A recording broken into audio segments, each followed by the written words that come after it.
$973, which includes a $64,000 payment from the state. State pays in two pieces. First piece we received and we have on account. Typically, they would not make their second payment in lieu of tax payment for state-owned land until June. It remains to be seen whether that amount will materialize. We've received no information to indicate it won't, but we're conscious of the fact that the Commonwealth could withhold that payment for some reason. So how much did we receive? We received, the total amount received to date is $64,973. To date this fiscal year? This fiscal. What did we get last fiscal? Last fiscal year, we would have brought in,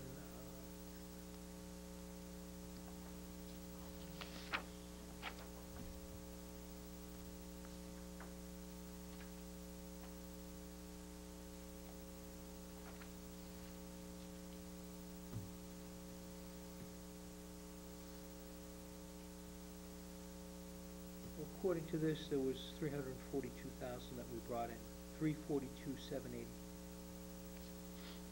Total, but that includes. Yeah, it includes the Hillview. It also includes an amount of money that we received from some of the neighboring communities. I know the town of Danvers makes a payment, a little tax payment to us. But we're asked specifically to go out and see what the state. No, I don't think RMLD does make. Well, what do they give us? RMLD, I thought they gave us something. Talking about that big station that's in town. No, it was the polls or something. They give us a little. You know what would be, Greg, would be helpful is a list by line item of the payments in lieu of taxes for last year. Requested. Unfortunately, I've had some difficulty getting my staff to get me that information, but we'll make another list. Then at least we can go through it item by item and say, yeah, we're going to get this or not. Yeah, and then we know how much the state may be holding out. Yep. Right. Because $320,000 is a big chunk of money, and if a piece of that falls off, then it'll have to be adjusted from or made up from the revenue plan we talked about earlier. I would ask an executive session with the board to discuss matters pertaining to collective bargaining. Thank you. Okay. Steve? I'm all set. Thank you. Michael? Yes, thank you, Mr. Chair. Just one thing, and I'm going out to the audience with this. I did receive a letter. I know several other selectmen received it this week also, from a person in town who's very concerned about some information that this person heard or was told at a budget hearing having to do with the police department. What I would ask you to do is to please contact me. Please call me at home. There's no name, address, or any contact where I can get back to you. I would like to speak to you about this and answer some of your concerns. I'm in the book, but it's 664-4305. Thank you. That's all I have. Thank you, John. Nothing tonight. That's ditto for me regarding Joe's comment. I received that letter too.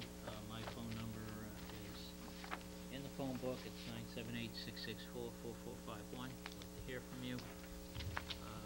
I was the other member of the board that received one also. I was negligent. Feel free, give me a call. Nobody wants to call you. 3545.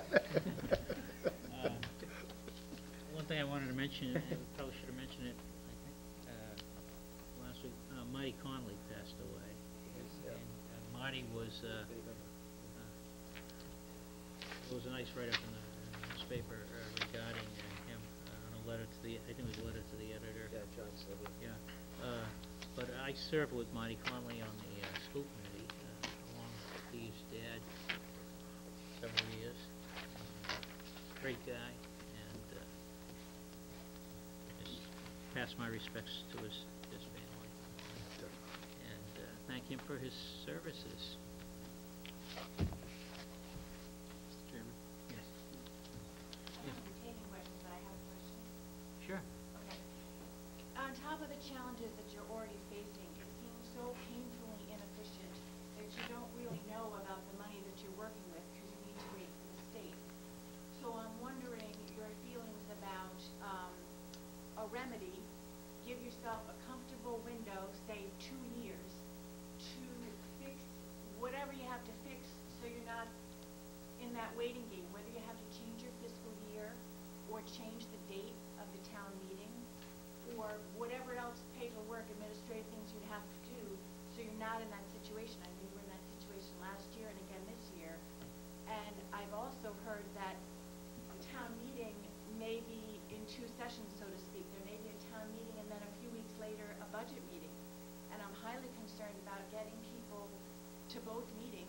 I know this year, I'm not talking about fixing it this year, I'm talking about giving yourself some time to say, all right, what do we need to do so that we are not reacting, rather that you can know what numbers you're dealing with and have your town meeting, you know, on your schedule, so to speak, instead of in this reactionary mode. I think we've discussed this before. The steps that I believe we have to take is to reinitiate a charter commission, and then make a change to the town charter, and then have that obviously Right, approved. right. And would that be worth it to you? I mean, I don't think this is the last year that this is gonna happen. The problem is, and I think part of the problem is that we're tied to the same fiscal year as the state. And again, the Department of Revenue closes the books as of June 30th for us and themselves and the state. So in order for us to change our fiscal calendar, that would take an act of the legislature, at a minimum. Well, And that's I what I don't mean. know how that, But would, like, let's say you took the effort to do it, let's say you gave yourself 2 years, even 3 years to accomplish that, 'cause I'm sure it would be, you know, a significant effort. Then would that help you, or not, would it be worth it? What might be worth, which would buy us some time, is a charter change that would allow us to move maybe both the town election and the town meeting dates to, you know, to the June time period. The part of the problem is that, you know, even if we postponed until July, right, once you get past school closing, it's difficult to get, you know, a reasonable representation at the town meeting. As far as the fiscal year goes, that's probably something that can't be done very easily. I was on the school board when we were on a calendar year, and we went to the fiscal year, and, you know, it was like you had in that case, you had an 18-month year, and it was, you know, it was a kind of a difficult thing to manage your way through before it got squared away. But a charter change to deal with better timing for town meeting. We have one of the earliest town meetings in the area. A lot of the communities meet a little later, which gives you a little more time to see the dust settle. I mean, the first hint you have of what the budgets are going to be is when the governor releases his budget. And then, you know, from there, the House, and then the Senate. So would that be what And- you wanna do, is back What? up your town meeting? No, you want to go forward, I think that's what you mean, pushing it out. Right. push it out. Say Oh, I'm sorry, May yeah. instead of April. Yeah. I mean, the other concern that some of us on the board have expressed and other people are concerned about is that if you have the town meeting, after you have your election, and you have it, after you've gone through the whole budgetary cycle, you could potentially have a change in the makeup and philosophy of the Board of Selectmen before you've acted on your budget. So, the chairman alluded to the charter change, or charter commission, in relation to the election cycle also, so that you allow for some continuity. You either have the elections earlier so that there's some time, you know, otherwise you're making a change, you know, right at the point where you're presenting a budget, and you get people coming in, their philosophies may be different, and next thing you know, you're in turmoil while you're trying to resolve those issues. So not knowing then the actual numbers, obviously something that you're used to and you're continuing to deal with. I don't see any solution. I don't care, pick any time of year, you still We've, have the problem. we're moving out the budget portion of town meeting. It'll be at the wish of town meeting, because it's not something we can make that decision. We'll propose adjourning to a date certain, which will be, I think, the 27th of April, which gets us out about as far as we can get before town election. And hopefully we'll have a little more information. I think one of the things that, you know, we didn't discuss tonight is, you know, is there going to be any federal money pouring in to help the state out? And will that trickle down to the various communities in the time frame that we're dealing with.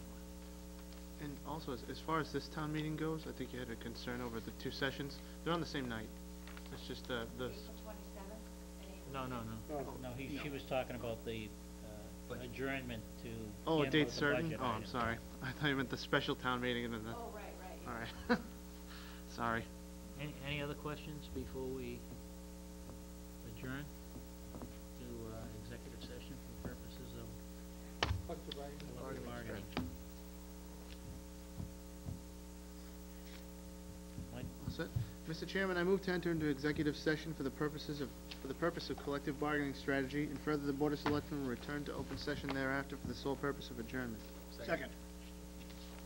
Motion by Mr. Harris, seconded by Mr. Vino. Mr. O'Leary. Aye. Aye. Aye. Chair votes aye.